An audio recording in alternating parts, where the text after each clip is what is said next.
Bien, donc là, on est dans le cas suivant. Dispose d'un triangle rectangle MAP avec MP qui vaut 6,1 cm et MA qui vaut 3,1 cm.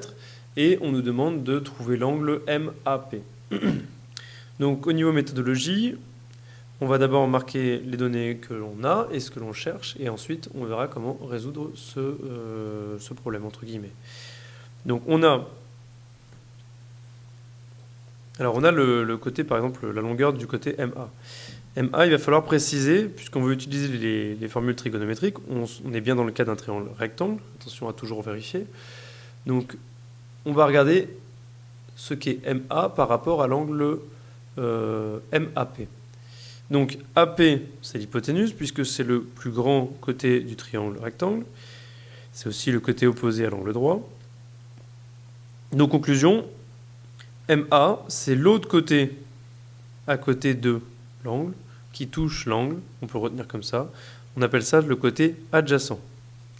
Donc on a le côté adjacent à l'angle MAP. Quand je dis on a le côté adjacent, ça veut dire on a la mesure ou la longueur du segment MA. Donc MA est égal à 3,1 cm.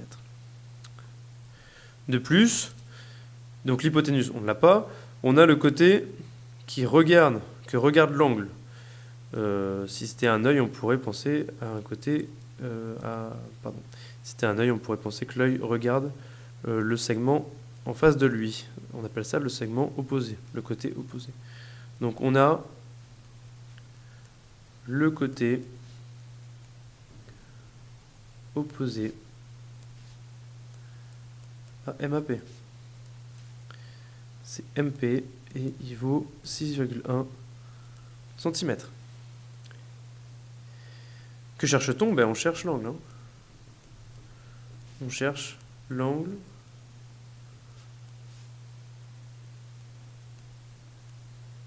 MAP.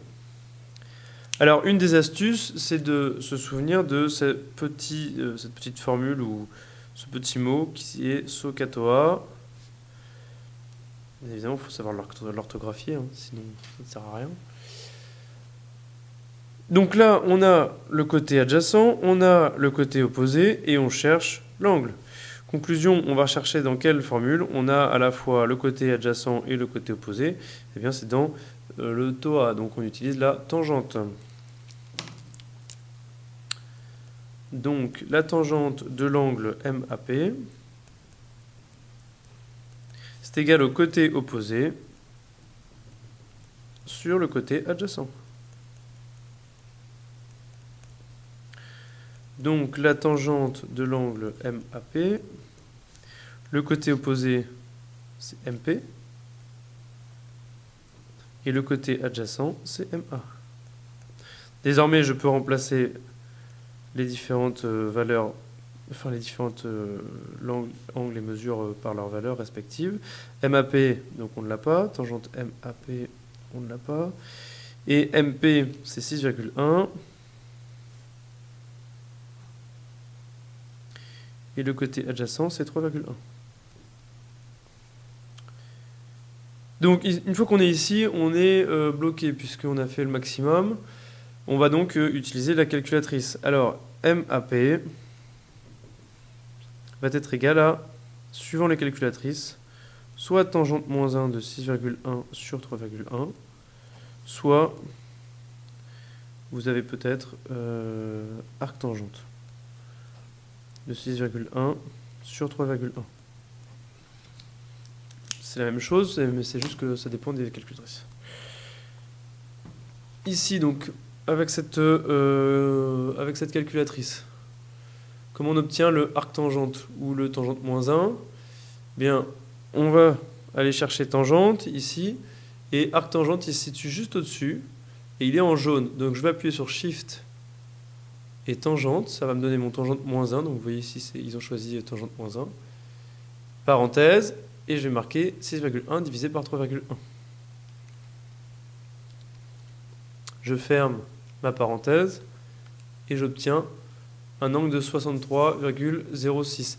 Alors en règle générale, on arrondit au dixième hein, pour un angle. Après, c'est pas forcément... On vous le donnera, on vous le demandera sur la consigne. Donc soit à l'unité, soit au dixième, soit au centième, si on vous demande au centième.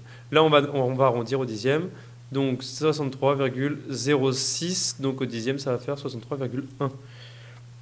Donc on finit MAP environ égal à 63,1. Alors, il y a une unité pour un angle. Donc on va la mettre dans la conclusion. Donc MAP est environ égal à 63,1 degrés.